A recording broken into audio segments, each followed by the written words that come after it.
Donc aujourd'hui, on va parler de l'importance de gérer les attentes de nos membres lorsqu'on lance une initiative.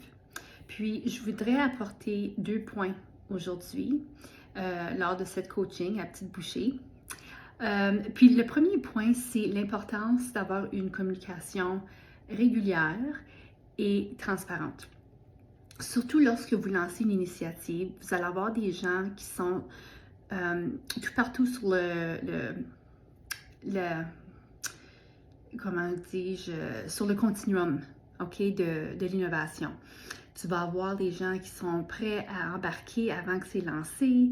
Il y en a qui seront réticents, il y en a qui voudront absolument pas.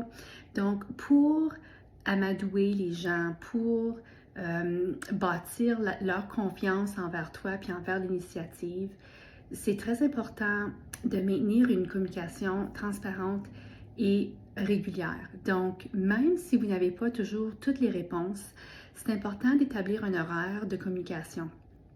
Puis, si vous n'avez pas toutes les réponses ou que vous êtes incertain ou incertaine, de le dire.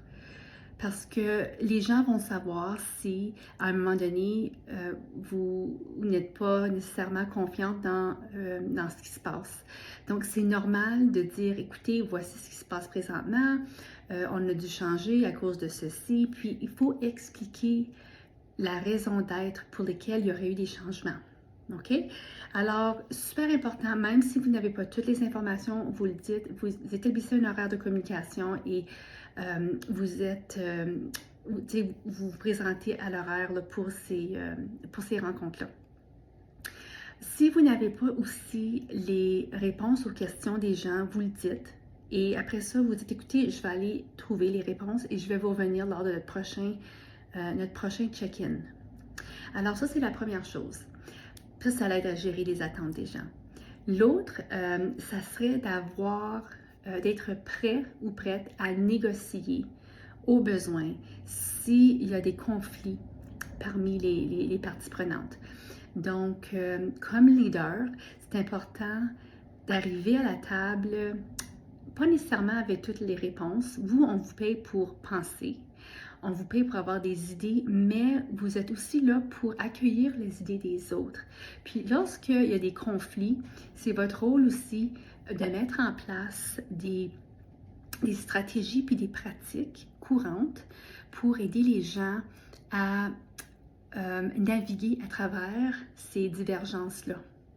Alors ça aussi, en faisant ça, ça va démontrer que vous êtes un leader qui crée des conditions de travail qui sont psychologiquement sûres. Les gens vont se sentir à l'aise de peut-être contrarier des idées, de questionner des idées et de proposer autre chose dans un climat qui est sécuritaire. Donc, encore une fois, lorsqu'on lance une initiative puis on veut gérer les attentes des gens, attendez-vous à avoir du pushback, d'avoir des gens qui seront réticents et il va y avoir des conflits de personnalité ou des conflits d'idées. Puis comme leader, c'est très important d'avoir en place des stratégies pour négocier ça.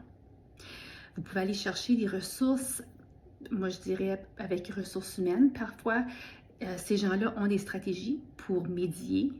Vous pouvez aller vérifier auprès de votre mentor. Vous pouvez même poser des questions au sein de cette communauté-ci.